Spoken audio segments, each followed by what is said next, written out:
In this lesson, your goal is to be able to learn how to simplify a complex fraction. So a complex fraction, you could see that it's highlighted right here, is a fraction whose numerator, denominator, or both are also fractions. And as a quick reminder, a numerator is the number that's on top, a denominator is a number that's on bottom. And while I am demonstrating this lesson for you, you should have your math book out, open to page 18, and you should have a pencil. You may not use a calculator on this lesson. And whatever you see that I have written on my screen, you should be writing on your screen as well. So if you want to write things down now, pause it and then play, that's fine. Or if you want to rewind and write, that's fine. But whatever I have written down and whatever I continue to write, you need to do so as well. So over on the left side, I have 4 steps on how to simplify a complex fraction. And you need to make sure that those get written down in your math book as well, because this is going to be a reference for you. So when we are simplifying a complex fraction, essentially what this is saying is that we're dividing fractions. And so the steps are over here as follows. We first need to make sure that both numbers are fractions. So it's kind of confusing because you're going to see 2 or 3 different fraction bars. But the one that's a little bit longer, like this one right here, that separates the numerator and the denominator. So my number on top is a fraction, so I'm good there.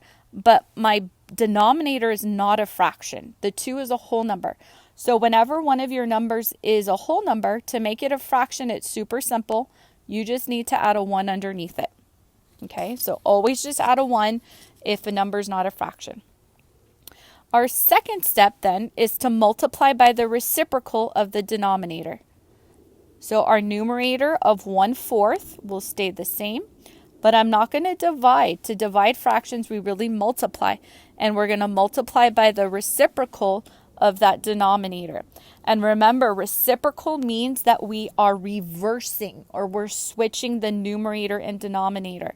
So 2/1, we're flipping it. So that reciprocal is 1/2. And a lot of students, their mistake is they forget to do the reciprocal. Our next step is to cross cancel. And I'm not going to spend too much time explaining it on this video. I will post another video. But essentially for cross canceling, we are looking for a number on top and a number on bottom that have common factors. So any numbers that we can reduce them both by. And in this case, we do not. So I'm just going to go to step 4, which is multiply sideways. So when I multiply my numerators, I get 1. When I multiply my denominators, I get 8. So 1/8. If we go down to number 2, so I'm simplifying 1 divided by 1/2. So I can see here that they both are not fractions. So to make 1 a fraction, I put a 1 underneath it.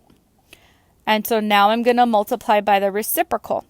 So my numerator of 1/1 stays the same. I need to find do the reciprocal of the denominator. So that reciprocal is 2/1. There's nothing that I could cross cancel. So then I'm moving on to my last step, which is to multiply sideways. So 1 times 2 is 2. 1 times 1 is 1. Now this is not simplified. Whenever our denominator is 1, that's the same as just having whatever that numerator is. So 2 divided by 1 reduces to 2. So I'm going to go on to the got it problems. So we're going to look at A first. So if you haven't already, pause your video and go back and work out problems 1 and 2 that you saw me do. And if you think you have the hang of this now, then pause the video now, work out problem A, and then play it and see if you got the right answer. So on A, I see that my numerator is not a fraction. So I'm going to make it a fraction by putting a 1 underneath it. This whole numerator of 2/1 is going to stay the same. And I'm going to multiply by the reciprocal of my denominator. So 2/3 is going to become 3/2. In this problem, I see that I could cross cancel. So 2 and 2. I can divide each of those by 2. So 2 divided by 2 is 1. So this is also going to be 1. And then my last step is to multiply sideways. So my numerator will be 3. My denominator will be 1. Now remember that whenever our denominator is 1, we don't need to have it there. It's not really simplified. So 3 over 1 reduces to 3. I'm going to go on to B. So I can see that this top number is not a fraction, so I'm going to put a 1 underneath it. So 6 over 1 is going to stay the same. I'm going to multiply by the reciprocal of my denominator. I need to erase because I did my... Oh yeah, okay, it's 1. I couldn't tell. Sorry. So the reciprocal will be 3 over 1. There's nothing I could cross cancel because remember when we're cross canceling, one of the numbers has to be on top and one on bottom. So when I multiply, I get 18 over 1, but this reduces to 18. Moving on to C.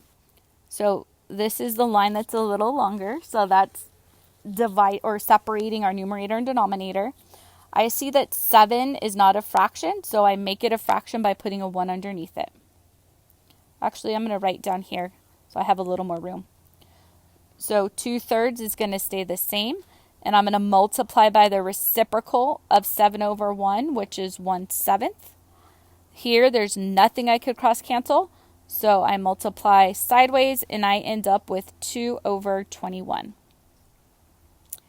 Moving on to D. 2 is not a fraction, so I'm going to put a 1 underneath it. My 2/4 is going to stay the same. I'm going to find the reciprocal of 2 over 1, which is 1/2. Here I see I could cross cancel. So I actually have two options here. I could cross cancel 2 and 2 because I could divide each of those by 2. But I can also cross cancel 2 and 4. And a lot of my students think that I can't cross cancel 2 and 4 because they're right on top of each other. But that is not true. They could be on top of each other. They just can't be next to each other. Whoopsie, sorry about that. So I can divide each of those by 2. So 2 divided by 2 is 1. 4 divided by 2 is 2. Then my last step is to multiply sideways, and we end up with 1/4.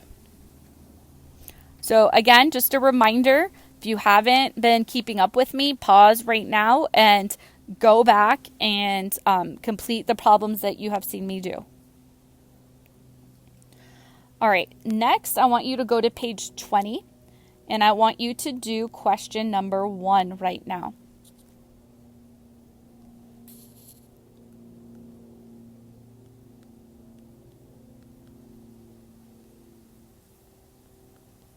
So on this one, 18, I'm making a fraction by putting it over 1.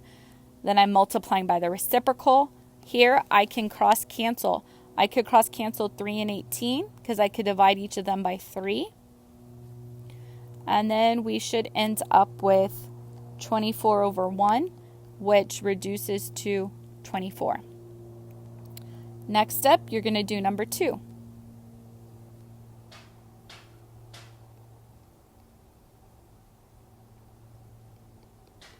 So when you multiply by the reciprocal, this should become 3 over 6 times 1/4. I can cross cancel the 3 and the 6. I could divide each of those by 3.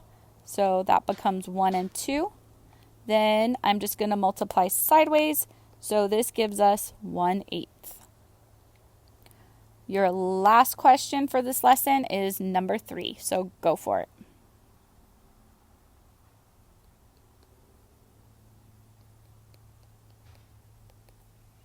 So on this one, they were already both fractions. I didn't have to put ones anywhere. So this becomes 1/3 times 4 over 1. There's nothing we can cross cancel. So we end up with 4/3. And in 7th grade math, it's okay to leave your answer as an improper fraction as long as it's simplified and as long as it's not a word problem. So in this one, it isn't. So we are good to go.